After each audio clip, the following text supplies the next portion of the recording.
الحمدلله اسلامي امارات نه بیخي راضي 100% راضي څوک 90% وایي څوک 80% وایي نه دا مشکلات پر ملک شته موږ 100% راضي ولی که څوک ځان افغان بولی باید راضي اوسي.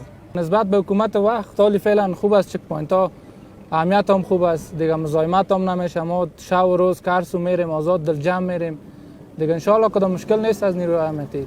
ما از امارات اسلامی خوش هستیم، اهمیت ما تامین است، از چک پوینت ها راضی هستیم. جور خواستی استاد، بخیر هستی؟ چی گپا هستین؟ کجا روان است؟ بخیر. از مجاهدین خود راضی هستین؟ بخیر. خود ما ملت ما همه که مجاهدین هستیم. همچنان. شما را اجر به الهی همین که. کدام مشکل بر کدام جور شده نشده. نور خیرته. اس مشکل مجاهدین خاطر جور سوی نوی تروسه. چاو پذاب کنیم نه هستی. راضی خوی هستی ان شاء الله مجاهدین. زی بخیر لرسی الان کامیاب لره. خیر. مو اسلامی امارات نه خوشحالیم، مو سره نه باد کوي نه باد نه چکبند کې خار او یار سره کوي، مو ته څه نه یي، مو چا سره کار نه لرو، مو خپله مزدوري کوو، شل کاله کېږي د بازار کې ساره یو.